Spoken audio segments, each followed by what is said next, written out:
যে ডোমটার ঘটনা লাস্টবার এসে বলেছিলাম তার সাথে আমি আবার কানেক্ট করি এবং অনেক জোরাজোরি করেছি ভূত এফএম নিয়ে আসবার জন্য, বাট তিনি আসেননি আমার সাথে। তারই আরেকটি ঘটনা, প্রিকুয়েল বলতে পারেন, সেটি বলছি।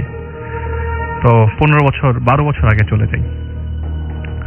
12 বছর আগে তিনি ভোলা জেলায় কোনো একটা থানার আন্ডারে কাজ করতেন।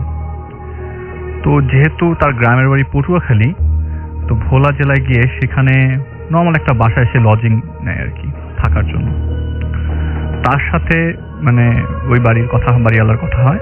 বাড়িটার ধরনটা এরকম যে 4টা ঘর, 4 কোণা, পেছনে একটু সামনে গেলেই একটা শ্মশান ঘাট আছে। তো এগুলি উনি এত কিছু খেয়াল করেননি। বাড়িওয়ালার সাথে কন্ট্যাক্ট হয়, ওকে সে 3 মাসের জন্য এখানে থাকবেন। প্রথমে 3 মাস, পরে যদি সে থাকতে চায় সে টাইম বাড়ে থাকতে পারবেন। তো সে নর্মালি তার মানে সবকিছু গোছগাছ করে 3 দিন পর তার কাজে যায়।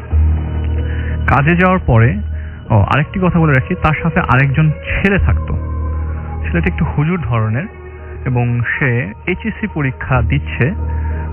যেহেতু এইচএসসি পরীক্ষা দিচ্ছে, তাহলে একটা এরিয়া থেকে আরেকটা এরিয়াতে কোনো এইচএসসি পরীক্ষার্থী থাকলে তারা ওই জায়গা একটু দূর হলে ওই জায়গায় লজিং নেয় যে এখানে থেকে পরীক্ষা দিবে।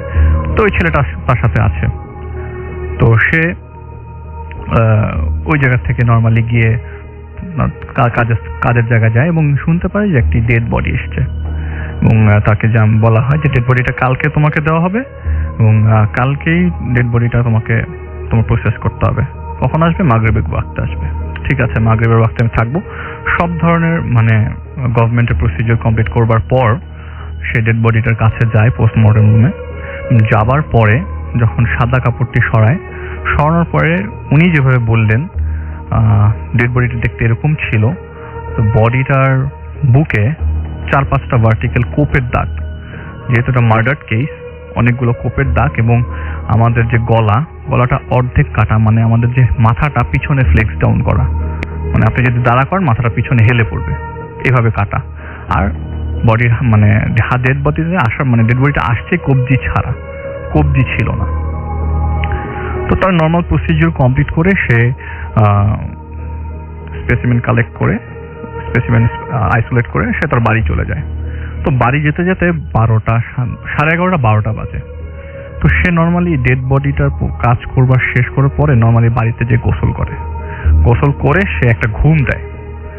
তো সে বললেও যে আমি বাড়িতে যাওয়ার পরে লুঙ্গি নিয়ে ঘাটে যাই এবং ওখানে ঘাটটা ছিল ঘাটলা নাই, মানে ওই যে সিঁড়ি নাই, পুকুরে সিঁড়ি নাই, এটা বাঁশ দিয়ে ব্যবস্থা করা আছে যাতে লোকজন গোসল করতে পারে, মানে কাপড় চোপড় কাচতে পারে আর কি। তো সে নর্মালি গোসল করে এসে বাড়িতে শুয়ে পড়লো এবং অবস্থায় দেখলো যে ওই যে ছেলেটা সে পড়াশোনা করছে, যেহেতু তার এইচএসসি এক্সাম, সে পড়াশোনা করছে। সে তার মতো ঘুমিয়ে যায়। গভীর রাত, প্রচন্ড জোরে একটা সাউন্ড আসে এবং একটা মানুষ যদি ঘুমানো থাকে হঠাৎ করে যদি আপনি ডাক দেন দেখবেন আচমকা হয়ে ওঠে। সেই আচমকা শব্দটা শুনে সে আচমকা হয়ে উঠে দৌড়িয়ে গেল, কিরে মানে উঠে গেল। উঠার পরে দেখলো যে আশেপাশে কেউ নাই, মানে যে ছেলেটা থাকার কথা সেও নাই। বাতি জ্বালানোর পরে দেখলো কেউ নাই, দৌড়ে গেল, গিয়ে দেখলো মানে সে ডিসিশন এসে ওরই কোনো একটা সমস্যা হতে পারে। সে গিয়ে দেখলো যে পুকুর ঘাটের কাছেই ছেলেটা পড়ে আছে, সেন্সলেস অবস্থায় পড়ে আছে। ছেলেটাকে নিল, সে কোলে কোনোভাবে নিল, উঠানোর পরে ঘরে নিয়ে আসলো এবং ফজরের আজানের পর্যন্ত তাকে নর্মাল করবার চেষ্টা করলো। ছেলেটা যখন নর্মাল হলো, প্রথম কিছুই বলতে যাচ্ছিল না।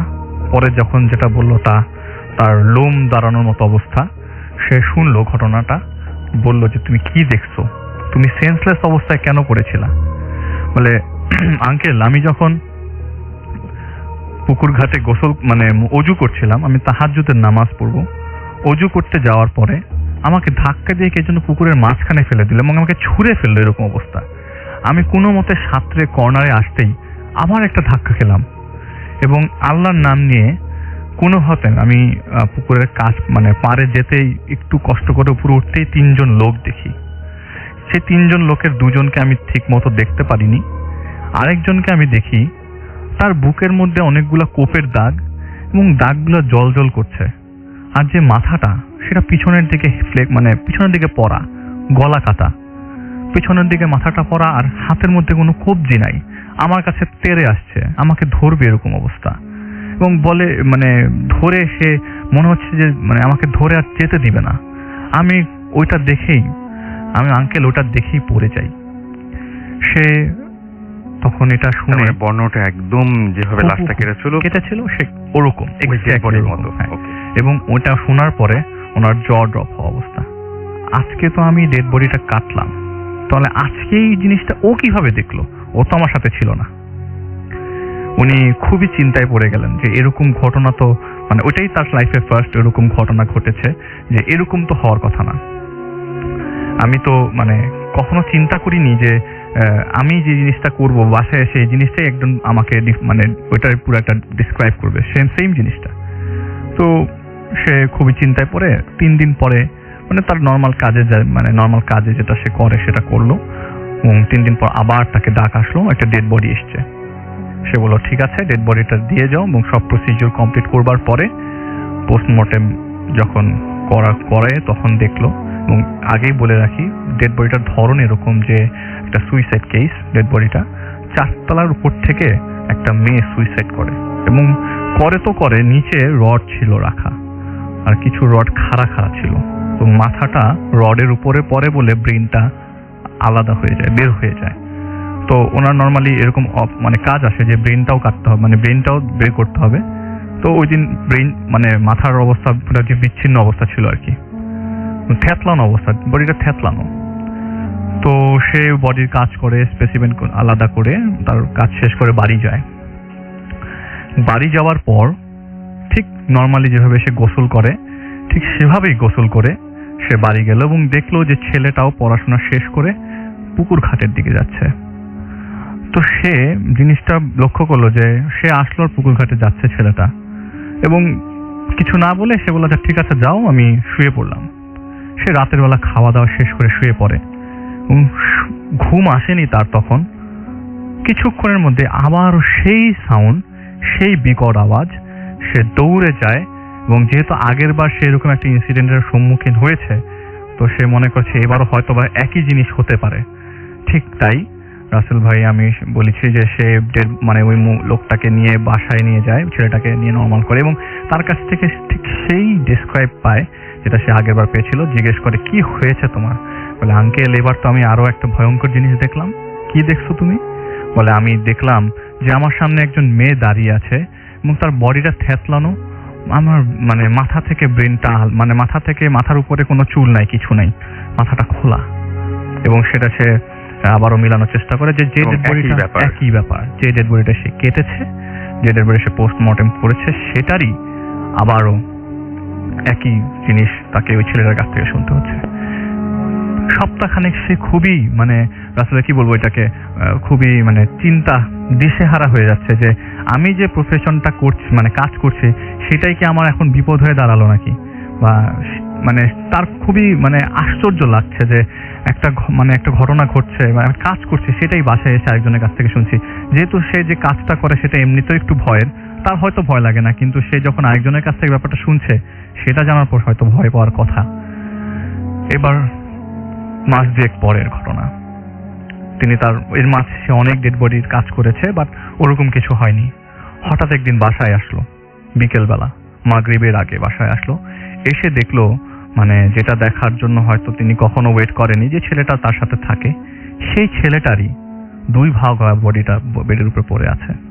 ও মাই গড, মানে যিনি লজিং থাকেন যারা একসঙ্গে একসাথে দুজন, ওই যে ছেলেটা তার সাথে থাকতো, হুজুর ছেলেটা বারবার ভয় পেত আর কি। হ্যাঁ, সেই অর্ধেক তার বডি, আমাদের মেডিকেল টার্মে গ্রয়েন বলি একটু পরে, অর্ধেক কোমর থেকে ভাগ করা, মানে কোমর থেকে উপরের অংশটা আর নিচের অংশটা আলাদা করা।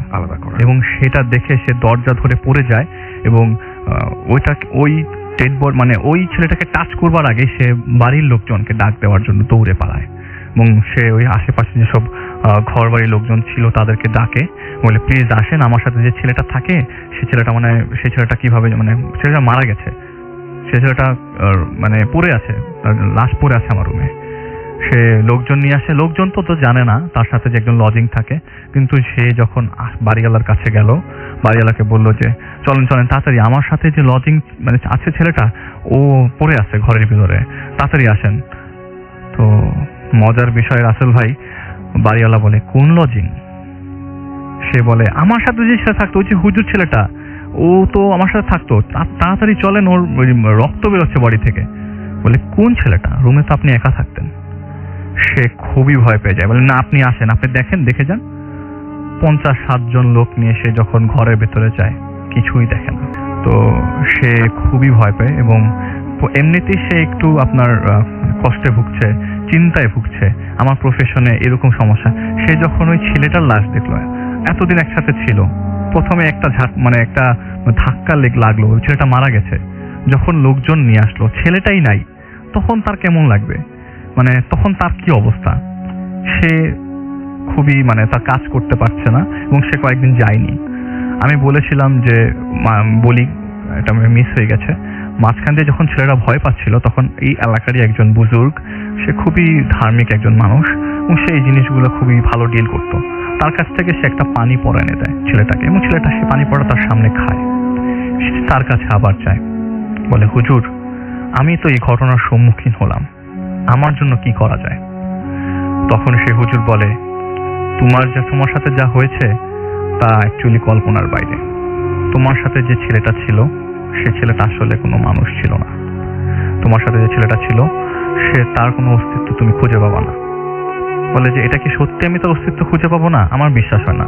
সে খুব কান্না করছে, ইমোশনাল হয়ে গেছে যে ছেলেটা তার সাথে থাকতো, একসাথে খেত, একই পাশাপাশি বসে একসাথে খেত, ছেলেটা এখন নাই এবং ছেলেটা আসলে অস্তিত্বই নাই। তো নর্মাল হতে তার 1 মাস সময় লাগলো। 1 মাস পরে আবারও তার কল আসলো এবং পুলিশ স্টেশনে বললো যে আপনি চলে আসেন, একটা ডেড বডি এসছে, ডেড বডিটা অনেক দূর থেকে পাওয়া গেছে, বাট আমাদের এরিয়ারই একটা ডেড বডি। বলে কি আচ্ছা ঠিক আছে আপনি রাখেন, কারণ তাকে তো জীবিকা নির্বাহ করতে হবে, তাকে তো বাঁচতে হবে, তার বাচ্চা আছে, তার বউ আছে। সে ডেড বডিটার রুমে দেখে, উঁকি মেরে দেখে যে ডেড বডি চলে এসছে। তার নর্মাল প্রসিডিউর শেষ করে ডেড বডিটার কাছে যায়। নর্মালি যে সাদা কাপড় দিয়ে ঢাকা থাকা অবস্থায় সেই ডেড বডিটা খোলার পরে ওখানে সে আবার পড়ে যায়।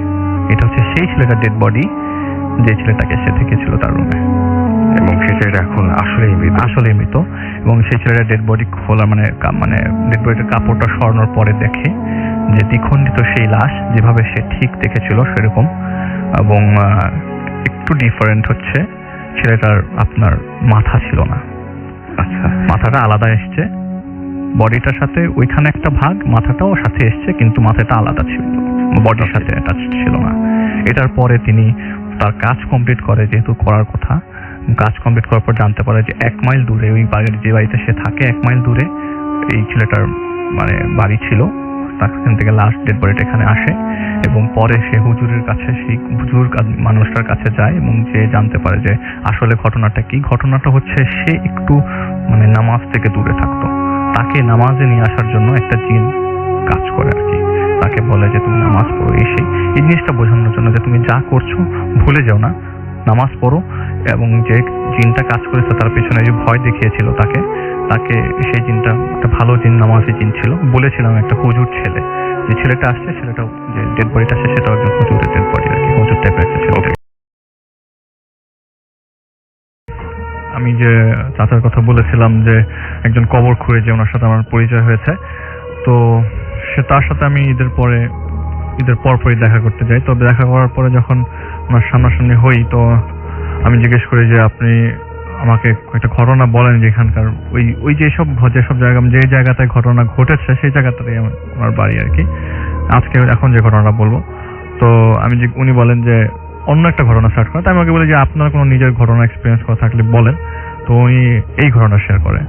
এটা হচ্ছে আজকে থেকে 30 বছর আগের ঘটনা। তো রাত 12টা বাজে তখন। আর 30 বছর আগে আসলে ওই এরিয়াতে কোনো ধরনের ইলেকট্রিসিটি কিছুই ছিল না, পুরো অন্ধকার, একটা অজপাড়াগার মতো। তো ওনার বাড়ির পাশে একটা কবরস্থান ছিল, ওইখানকার এরিয়ার কবরস্থান, বড় কবরস্থান মোটামুটি। তো ওই কবরস্থানে নর্মালি এসে কবর খুঁড়তেন। তো ওই দিন রাত 12টা বাজে, তো ঘুমাচ্ছিল আর কি, এমন সময় দরজা নক করে এবং ওনার ওয়াইফ জেগে ওঠে। তো আমার ওয়াইফ ওনাকে জাগিয়ে তোলে, বলে যে দরজা কে কারণ আছে একটু দেখো। তো সাউন্ড আসছে যে খায়রুল চাচা গেটটা খোলেন। তো ওনার থেকে একটু কম বয়স, ওনাকে চাচা ভাতিজা সম্পর্ক আর কি। তো আসছে আর কি ওনার পাশের বাড়ির একটা লোক, নাম হচ্ছে সাইফুল। ও নর্মালি মানে মানে যে এরিয়াতে ওই এরিয়ার মানে রিক্সা চালায় আর কি। তো ও রাত্রে আসে দেরি করে, 11টা 11:30, কোনো সময় 12টা 12:30 1টা। তো ও বললো যে আসেন চাচা আসেন, একজন মহিলা তার বাচ্চা নিয়ে বসে আছে, কবর দিতে হবে। তো উনি জিজ্ঞেস করলেন যে আসলে ঘটনাটা কি বলতো। তো বললো যে আমি যখন রাত্রেবেলা আসছি, মানে রিক্সা চালিয়ে বাড়ির দিকে আসছি, এমন সময় রাস্তা দিয়ে হাঁটা অবস্থায় মানে সামনে এসে একটা মহিলাকে কাঁদতে দেখি। তো মহিলাটা একটা সামনে মানুষ নিয়ে বসেছিল এবং কান্না করছিল।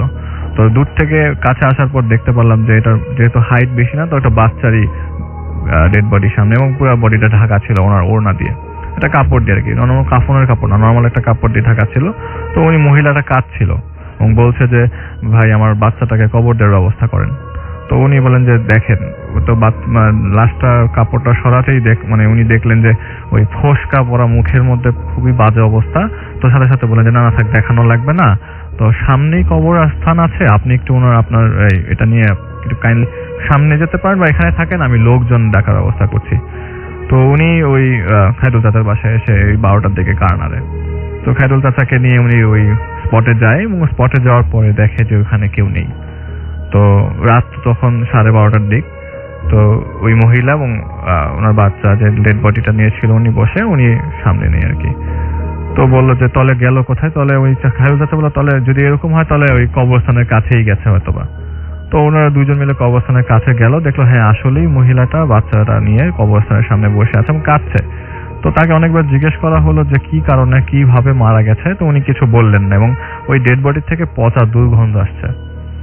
তো খায়রুল চাচার সাথে ওই ওখানে কবরস্থানের সাথে একটা ছোট মসজিদ ছিল, জানাজা দেওয়ার জন্য ওই মসজিদটা দেওয়া, ওখানে একটা হুজুর আছে, হুজুরের সাথে সে দেখা করে এবং হুজুরকে জাগিয়ে তোলে। এবং যেহেতু রাত 12টা মানে 30 বছর আগে আসলে ভাই 7টার দিকে সবাই ঘুমিয়ে যেত।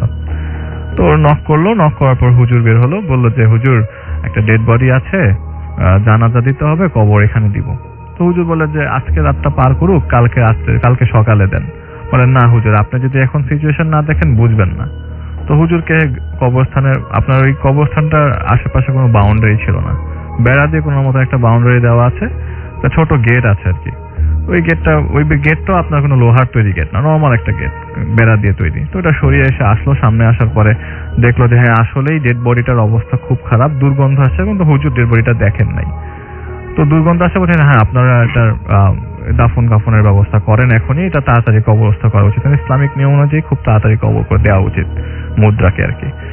তো ব্যবস্থা করার জন্য এখন তো আমি যে খায়রুল চাচার কথা বলছি, সে অত ফিনান্সিয়ালি সলভেন্ট না, তো তার আশেপাশের লোকজনের হেল্প লাগবেই। তো টাকা পয়সা মোটামুটি কোনো মতে কালেক্ট করে, যেহেতু উনি কবর খনন আর অনেকের পরিচিত, একটু শহরের দিকে যেতে হবে যেখানে আপনার কাফনের কাপড়, সুরমা বা যেসব জিনিসপত্র লাগে কবরস্থ করার জন্য একজন মুসলমান মানুষকে, সেই সব জিনিসগুলো আপনার দূরে গিয়ে নিতে হবে। তো ওই সাইফুলের যে রিক্সা ওইটা করে ওনারা যায় এবং যারা সাহায্য করে তাদের মধ্যে একজন যায়, বাকিরা কেউ যেতে রাজি হয় না, টাকা দিয়ে দেয়, না তোমরা রাখো কবরস্থ করো। তো ওনারা আপনার শহর থেকে জিনিসপত্র মানে দোকানটা জোর করেই খুলে জিনিসপত্র নিয়ে বা কবরস্থানে আস্তে আস্তে রাত্রে 1:30 2টা বাজে। তো আসার পরে কোনো মতে কাপড় দিয়ে, কারণ ওনারা ছিলই মাত্র 4 জন, হুজুর ছিল আর 2-3 জন মানুষ ছিল, তো 4 জন মিলে কাপড় দিয়ে কোনো মতে ঢেকে লাশটাকে গোসল করানোর জন্য হুজুর ওনার হেল্প চায় এবং গরম পানির ব্যবস্থা করার পরে সবকিছু শেষ করবার পর হুজুর বলে যে না তোমরা এখনই কবর খুঁড়ো না, আগে ওনার এটা ডেড বডিটা গোসল করানোর ব্যবস্থা করো। তো সবাই হেল্প করে, ডেড বডিটা গোসল করানোর সময় যখন লাশটা খাটিয়ায় তোলা হয়, তখন যখন কাপড়টা সরানো হয় তখন হয় মানে সবাই এটা দেখে মানে দূরে সরে যায়, এরকম অবস্থা যে আপনার বুকের মধ্যে যে হার্ট যে জায়গাটা আছে সেই জায়গাটা গর্ত করা, পুরোটাই গর্ত করা। তো এবং পেটের ভেতরেও 2-3টা গর্ত করা এবং পুরো মুখের মধ্যে ফোসকা উঠে আছে। হুজুরও মোটামুটি একটু আচমকা হয়ে যায় এরকম একটা ডেড বডি দেখে, এবং যারা ওইখানকার উপস্থিত ছিল তারাও মোটামুটি আচমকা হয়ে যায়। এবং যে সাইফুল যে আপনার খায়রুল চাচাকে নিয়ে এসছে এই অবস্থা, ও চিন্তা করে তাহলে মহিলার এই ডেড বডি তাহলে আজকের না, ডেড বডি অনেকদিন আগের বা কিছু একটা, এতদিনে কি করছে। তো জিজ্ঞেস করার জন্য ওই লোকটা সাইফুল বাইরে যায়, গিয়ে ওই মহিলার সাথে কথা বলার জন্য চেষ্টা করে এবং বলে যে আপনারা ডেড বডি গোসল করাতে থাকেন, আমি আসতেছি। উনি বেরিয়ে দেখে যে ওই মহিলা এখানে নাই, একটু আগে তো কাজ ছিল। ইভেন ওরা যখন শহরে গেল 1-1.5 ঘন্টা ওয়েট করলো, তখন পর্যন্ত মহিলা এখানে ছিল। যখন গোসল করানোর জন্য খাটিয়াতে তোলা হয় তখনই যখন বলে যে আপনার গোসল করানো আমি আসছি, বেরিয়ে গিয়ে দেখে মহিলা ওইখানে নেই এবং আশেপাশে অনেক টর্চ মেরে হানিকেন দেখে দেখার চেষ্টা করে, ওই মহিলাকে ওখানে আর পাওয়া যায় না। তো উনি আবার গোসল টোসল করানোর পরে লাশটাকে নর্মাল ভালোভাবে গোসল করে হুজুর। গোসল করানোর পরে খাটিয়াতে কাফনে কাপড় পেঁচিয়ে সুন্দর করে রেখে বলে যে ঠিক আছে এবার কবর খোঁড়ো।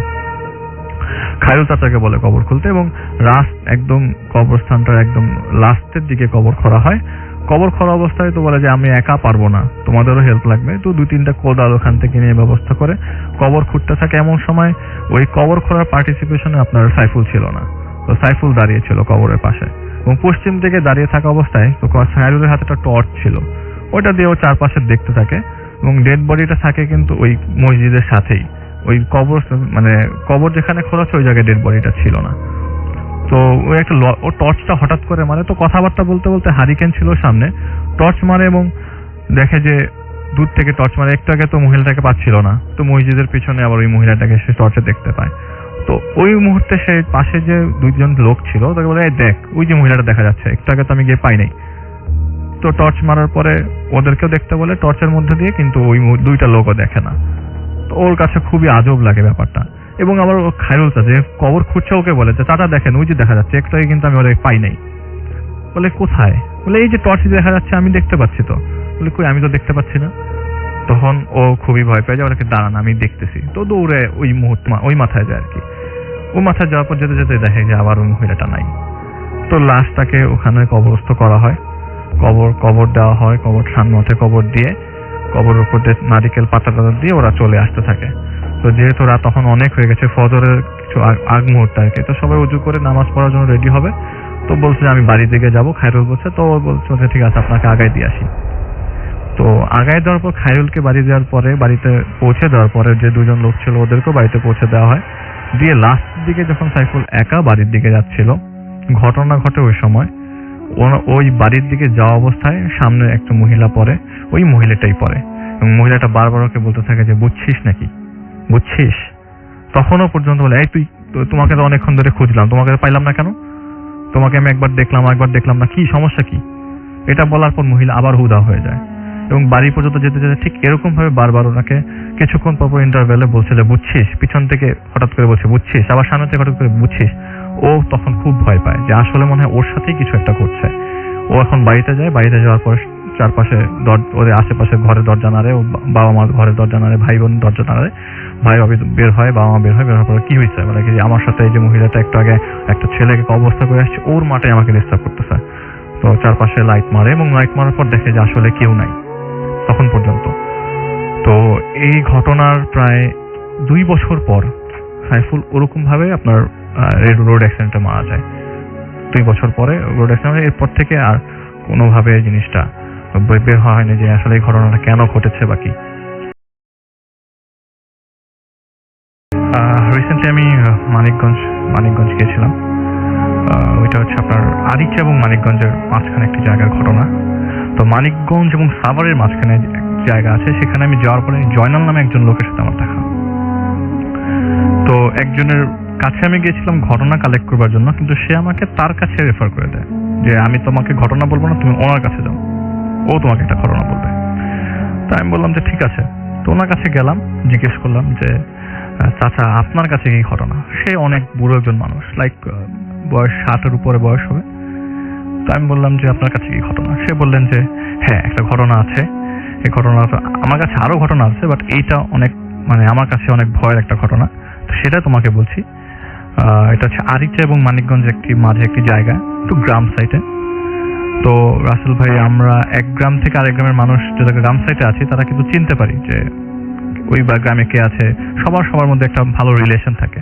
তো তাকেও যেমন সবাই চিনে, আর যে লোকটার ঘটনা আজকে বলবো তাকেও সবাই চিনত। একটু জনপ্রিয় বলতে পারেন, কারণ সে গরিব থেকে শুরু করে সবাই তাকে চেনে। সে সবাইকে হেল্প করতো, ভালো একজন মানুষ ছিলেন। তার বয়স ছিল তখন 65 বছর। ডায়াবেটিস এবং জন্ডিস ছেড়ে মাত্র সুস্থ হচ্ছে, আর তখন তার ডায়াবেটিস ছিল। তো 65 বছর বয়স, মাঝখান দিয়ে সে একদম বিছানায় শয্যাশায়ী হয়ে গেছিল। তো যেদিন ঘটনা ঘটে সেদিন দুপুরে সে হঠাৎ করে দাঁড়ায় এবং সে হাঁটতে পারছিল। নর্মাল যে বিছানায় পড়া থাকতো, প্রায় 7 থেকে 8 মাস বিছানায় পড়া ছিল। তো এরপরে সে হঠাৎ করে দিন দাঁড়িয়ে গেছে, তো সে হাঁটছে। সে তখন বলল যে আমি আজকে একটু ভালো ফিল করছি। তো সবাই মনে করলো আচ্ছা ভালো ফিল করছে তো ভালোই। তো ওই দিন রাত 3টার দিকের ঘটনা। তো ওনার ওয়াইফের সাথে উনি মানে হঠাৎ করে রাত 3টার দিকে সে ওঠে, যেহেতু আমরা জানি ডায়াবেটিসের পেশেন্টদের ইউরিনেশন বেশি হয়। সে বললো যে আমি বাথরুমে যাব। তো ওয়াইফ বললো আমি কি আসবো সাথে? সে বলল না, তোমাকে আসতে হবে না, আমি যেতে পারবো। যেহেতু এমনিতেই সে আজকে হঠাৎ করে হাঁটতে পারছে, তার ওয়াইফের ধারণা ছিল যে সে হাঁটতে পারবে না, মোটামুটি ভালোই আছে। তো দেখলো যে সে হেঁটে হেঁটে যাচ্ছে। তো আর ওয়াইফ আবার জিজ্ঞেস করলো আমি কি আসবো সাথে? সে বললো না, তোমাকে আসতে হবে না, তুমি ঘুমাও। তো ওয়াইফ কাত হয়ে শুয়ে পড়লো। তো তার ঘর থেকে বাথরুমটা প্রায় 20 কদম দূরে ছিল। গ্রাম সাইড তো, পাকা ঘর, কিন্তু একটু দূরে আর কি। তো ওই সে লাইট না জ্বালিয়েই বাথরুমের দিকে রওনা হলো আস্তে আস্তে হেঁটে হেঁটে। তো ওয়াইফের জানালা থেকে ওই বাথরুমটা দেখা যায়, কিন্তু ওয়াইফ বাথরুমের দিকে লক্ষ্য না করে অপোজিট সাইডে কাত হয়ে শুয়েছিল। হঠাৎ করে একটা ধপাস সাউন্ড হয়। একটা মানুষ পড়ে গেলে, বয়স্ক ওজনদার মানুষ যদি পড়ে যায়, আপনিও আসলে একটু দূর থেকে সাউন্ড পাবেন। সেও সাউন্ডটা পেল এবং বাথরুম থেকে শব্দটা আসছে। বাথরুমে পৌঁছায়নি, পৌঁছায়নি, মাঝ পথেই পড়ে যাওয়ার একটা সাউন্ড। মনে হচ্ছে যে 3 থেকে 4 ফিট উপর থেকে ওকে ফেলে দেওয়া হচ্ছে এরকম। আচ্ছা, এবং কাপড় যদি ছেঁড়া হয় যেরকম একটা সাউন্ড, ঠিক ওরকম একটা সাউন্ড সে পায় এবং সেটা লক্ষ্য করে ভালো করে ওয়াইফ।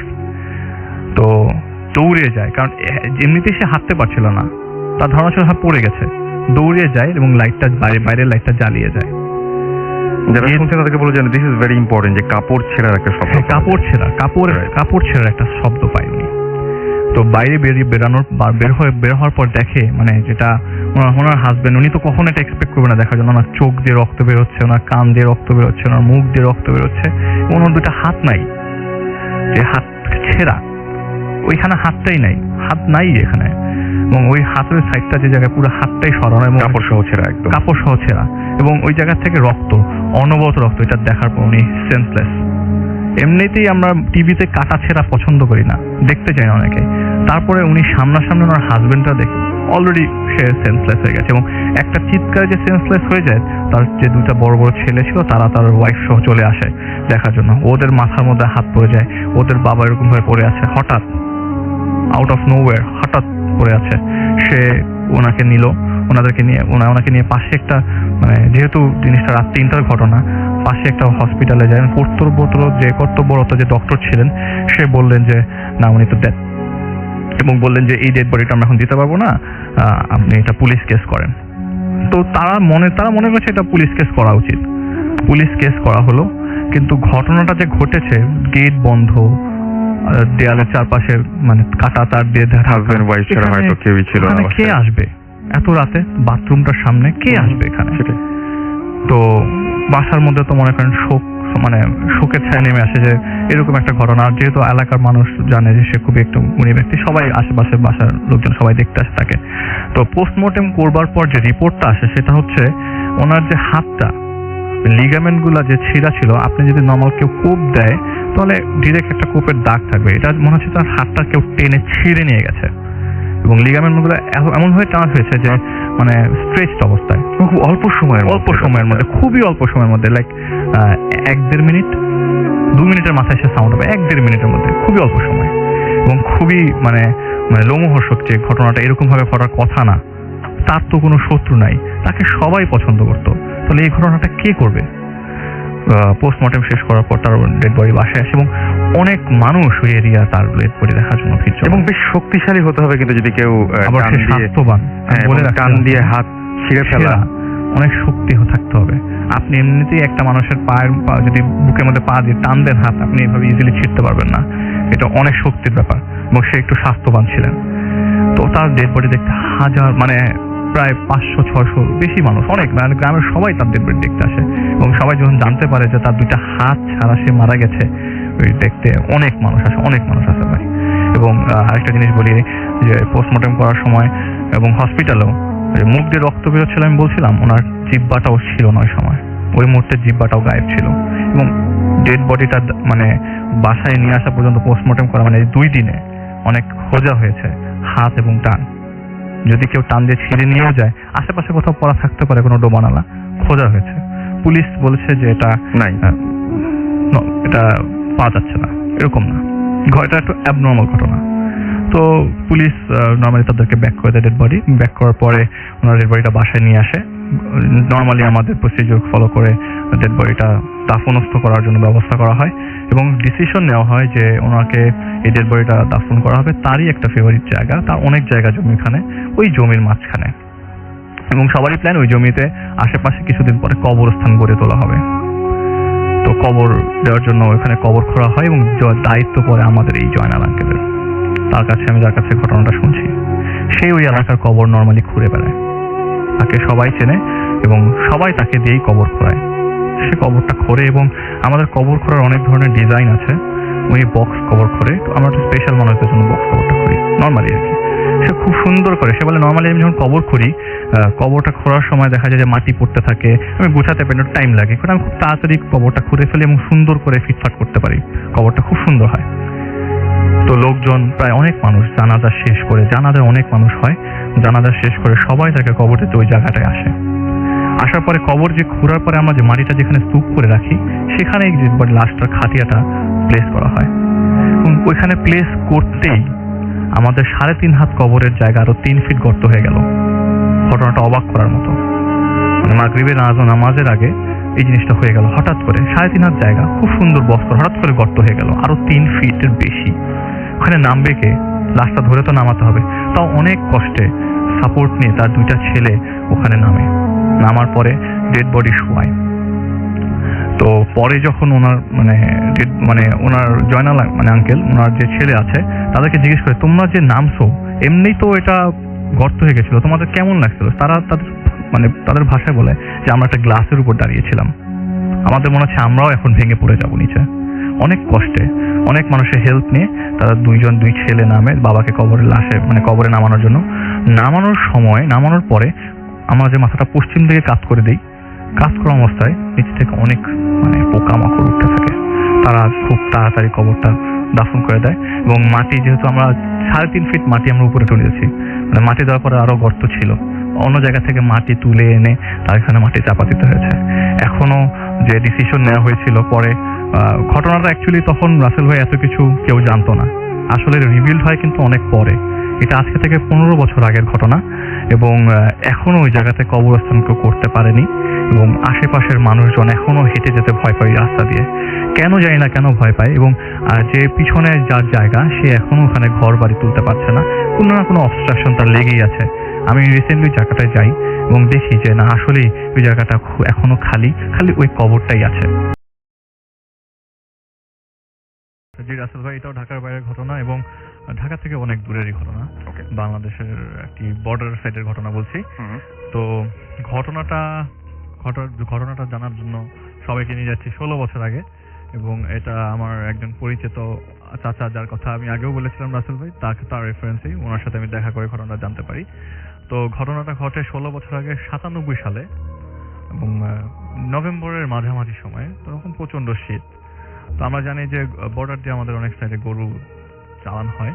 তো যেই লোকটার কথা বলছি, সেই লোকটা এরকম সাহসিকতা, এগুলো তো রিস্কি কাজ, তো এরকম সে গরু বাংলাদেশে নিয়ে আসতো আর কি, বর্ডার থেকে। তো প্রায় সময়ই যেত। তো আমি ডিরেক্ট ঘটনার দিনে চলে যাচ্ছি। এটা হচ্ছে নভেম্বরের মাঝামাঝি সময়ে, ওই দিন প্রচন্ড শীত ছিল। তো গরু দিয়ে বর্ডার থেকে ওনার বাড়ির দিকে যাচ্ছে, একটা গরু নিয়েছিল, একটা গরু নিয়ে বাড়ির দিকে যাচ্ছে। তো প্রচন্ড কুয়াশা এবং প্রচন্ড ঠান্ডা, ওই দিন প্রচন্ড ঠান্ডা ছিল। আর ওই রাস্তা দিয়ে যেতে যেতে যেখানে ঘটনা ঘটে সেটা হচ্ছে একটা বটগাছ ক্রস করার পর একটু সামনেই মেইন রোড, যে রাস্তার 2.5 থেকে 3 কিলোমিটার পরে ওনার বাড়ি। তো এই সামনে একটা কাঁচা রাস্তা ওনার ক্রস করতে হবে। তো এই রাস্তাটা ক্রস করবার সময় একটা গাছের মধ্যে দূর থেকে, আপনি এমনি তো কুয়াশা তো বোঝা যাচ্ছে না, তো পায়ের পাতা দেখা যাচ্ছিল দূর থেকে। তো উনি যখন কাছে আসার পরে টর্চ মারেন পুরো বডিতে, দেখে যে একটা ওখানে গাছের মধ্যে একটা ডেড বডি ঝুলছে। ওকে, তো ডেড বডিটা ঝুলার পর পুরো ডেড বডিটা চারপাশে ঘুরে ঘুরে দেখেন টর্চ দিয়ে, এবং যে হাতে যে গরুটা ছিল সেটা প্রচন্ড লাফাচ্ছিল। তো এই গরুটাকে কন্ট্রোল করতে না পেরে একটু সামনে নিয়ে গরুটাকে বাঁধে, এবং গরুটা ওই মুহূর্তে অবস্থায় লাফাচ্ছিল, প্রচন্ড লাফাচ্ছিল, ছটফট করছিল। তো যেহেতু এইসব ক্ষেত্রে পুলিশি কেস, আমরা নর্মাল মানুষ যদি এরকম কোনো একটা কেস সম্মুখীন হই, তখন দেখা যায় যে আমাদেরকে পুলিশের হেল্প অথবা আশেপাশের লোকজনের হেল্প নেওয়া লাগে। তো ঠিক উনিও সেই কাজটাই করলেন, ডেড বডিতে হাত না দিয়ে। তো যেই জায়গায় উনি আছেন ডেড বডিটার সাথে, ওই আশেপাশে কোনো গ্রাম নেই। ওনাকে যদি কোনো গ্রামের সাহায্য নেওয়ার লাগে, একটু ব্যাকওয়ার্ডে যাওয়ার লাগে। তো উনি একটু ব্যাকে গেছেন, ব্যাকে গিয়ে আপনার কয়েকটা গ্রামের মানুষদেরকে জাগানোর চেষ্টা করছে, কিন্তু কেউ রেসপন্স করলো, দরজা খুলছেন না। তো লাস্টে যে দরজাটা খুললো, ওই দরজাটা খোলার পরে টর্চ মারার পর দেখলেন একটা মহিলা, একটা বুড়ি দরজা খুললেন এবং সাথে সাথে উনি জ্ঞান হারিয়ে ফেললেন। তো যখন ওনার জ্ঞান ফিরলো, তখন দেখলো যে সকাল হয়ে গেছে তখন, এবং মহিলাটা ওনার জন্য খাবার রেডি করছিল, সকালের নাস্তা। তো দিয়েছিল হচ্ছে মুড়ির সাথে আপনার গুড়, এরকম একটা খাবার ওনাকে দিচ্ছিল। এমন সময় উনি বললেন যে মানে যে যার বাড়ি, বুড়িটা বলে, আপনি কালকে আমার ঘরের সামনে এসে এরকম অজ্ঞান হয়ে পড়ে গেছিলেন কেন?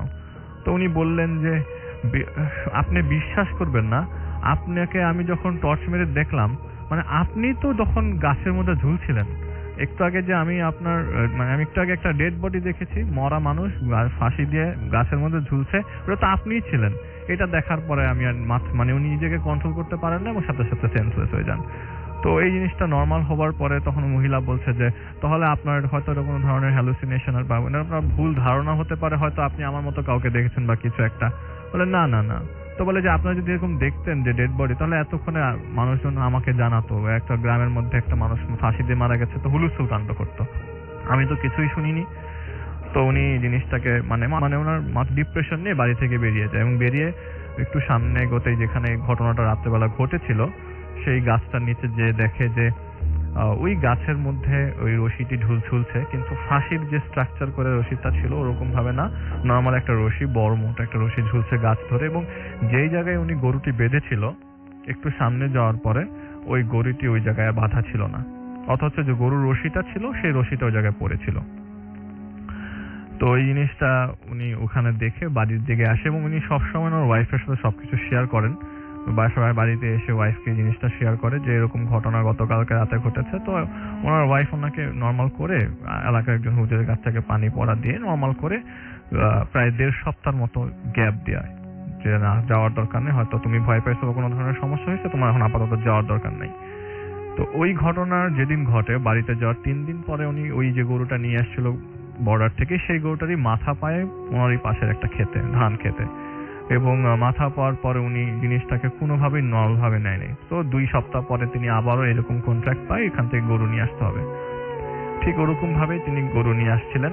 এর পরের দিন 2 সপ্তাহ পর প্রচন্ড শীতকালী, এবং তখন নভেম্বরের লাস্টের দিকে, ডিসেম্বরের শুরুর দিকে, উনি বললেন যে আমি গরু নিয়ে আসার পথে ওই যেই জায়গাটায় লাস্ট দিন ইনসিডেন্ট ঘটেছিল, ওই জায়গাটা না দিয়ে সে একটু অন্য দিক দিয়ে, অন্য রাস্তা দিয়ে যাচ্ছিল। রাস্তা দিয়ে যাওয়ার পথে প্রচন্ড শীত ছিল, তো ওনার 2টা চাদর উনি মাথার মধ্যে চেপে গরু ধরে এগোচ্ছিলেন। এমন সময় একটা মহিলাকে নিয়ে দেখলেন রাস্তার ধারে দাঁড়িয়ে আছে। তখন রাত গভীর, আর এইসব ক্ষেত্রে রাসেল ভাই ম্যাক্সিমাম টাইমে রাতটা গভীরই হয়, কারণ এইসব ক্ষেত্রে চালানোর ক্ষেত্রে রাত ছাড়া হয় না। তো মহিলা দাঁড়িয়ে আছে, মহিলা ওনাকে বলছে যে কোথায় যাচ্ছেন, রেস্ট নেবেন নাকি? উনি এই কথাগুলো তোয়াক্কা না করে সামনে এগিয়ে যায়। তো ওই যে মেইন রোডের কথা বলেছিলাম, মেইন রোডটা ওনার বাড়ি থেকে 2.5 থেকে 3 কিলোমিটার দূর। তো ওই মেইন রোডে উঠতে ওনার আশেপাশে বেশি ফিট না, 8 ফিটের মতো রাস্তা।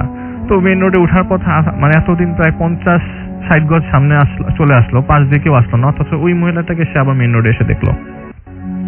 এবং ওনার পাশ দিয়ে কেউ তো হেঁটেও যায় নাই, আশেপাশে খাল, দুইটা খাল 2 পাশে, ওনার মাঝখান দিয়ে হেঁটে আসছে, কাঁচা রাস্তা, মেইন রোডে চলে আসছে, কিন্তু কেউ নাই আশেপাশে, পাশ দিয়ে কেউ হেঁটেও যায়নি। তাহলে ওই মহিলাটা ফাস্ট কিভাবে আসলো? আর উনি তো অনেক জোরেই দৌড়াচ্ছিল, গরুটা নিয়ে যাচ্ছিল।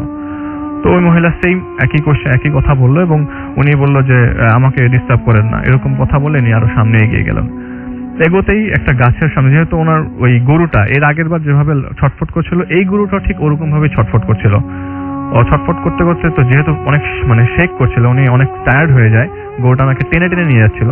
তো উনি রেস্ট নেওয়ার জন্য একটা গাছের মধ্যে গরুটাকে বেঁধে সিগারেট ধরানোর পর হঠাৎ করে উপর থেকে একটা হাসির সাউন্ড আসে, এবং উপর থেকে একটা মানুষ ওনার সামনে এসে পড়ে। প্রায় অনেক উপর থেকে একটা মানুষ ওনার সামনে এসে পড়ে। মনে হচ্ছে যে তার এরকম নর্মাল কোনো মানুষ যদি এরকম ভাবে সামনে এসে পড়ে হাড্ডি গুড্ডি সব ভেঙে যাওয়ার কথা, অথচ সে একদম মানে জলজ্যান্ত তার সামনে দাঁড়িয়ে আছে। এইটা দেখে উনি ওই জায়গায় এক মুহূর্ত দেরি না করে সাথে সাথে বাড়ি চলে আসে এবং 2.5 থেকে 3 কিলোমিটার রাস্তা নিয়ে দৌড়ে বাড়ি আসে, গরুটা ওখানে রেখেই। তো এরকম 2 দিন ইনসিডেন্ট ঘটার পরে উনি মোটামুটি ভয় পেয়ে যান এবং ওই আবার তাবিজের সাহায্য নেন এলাকার লোকজন, এলাকার একজন হুজুরের কাছ থেকে।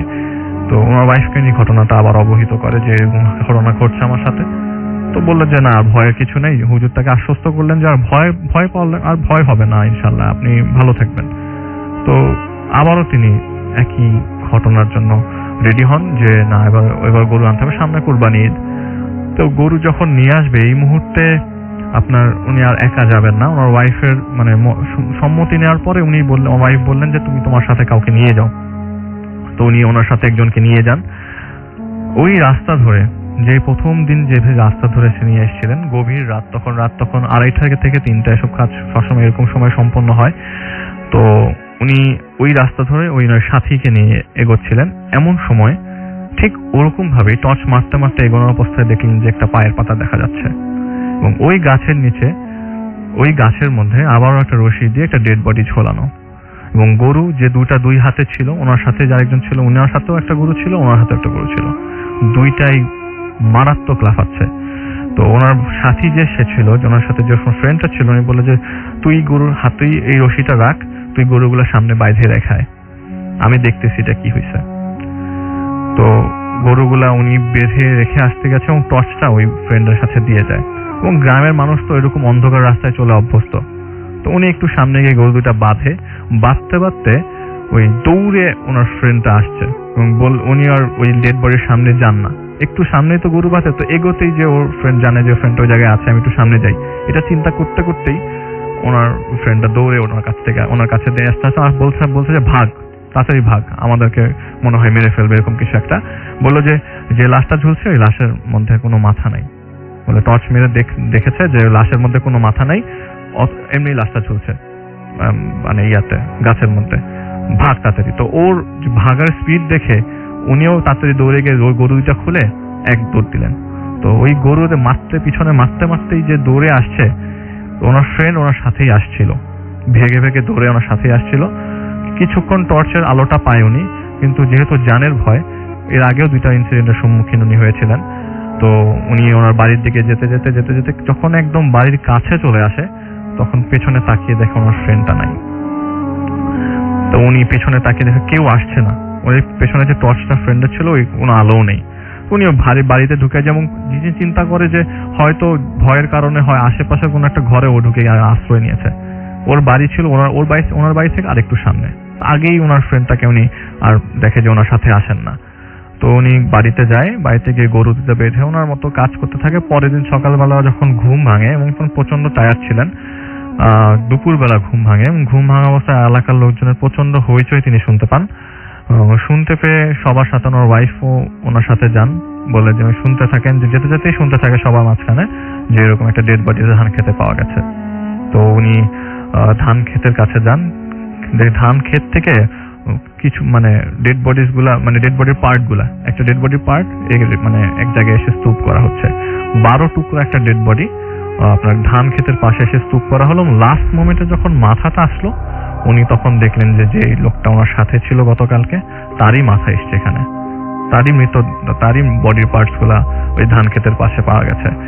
তো এরপর থেকে উনি মানে ডিসাইড করলেন যে উনি আর এই প্রফেশনে থাকবেন না এবং ওই গ্রাম ছেড়ে উনি ঢাকায় সপরিবারে চলে আসেন এবং এখনো উনি ঢাকাতেই আছেন। আর ঢাকায় সে ট্রাক চালাচ্ছেন এবং জিজ্ঞেস করলাম যে এরকম ঘটনা কি আগে ঘটেছিল কিনা, তখন উনি বললেন যে আমি এরকম ঘটনা আগে ঘটেছে শুনেছি, কিন্তু আমার সাথে ঘটার পরে আমি আর ওখানে এক মুহূর্ত দেরি করিনি। এটা ছিল রাসেল ভাই আমার ঘটনা।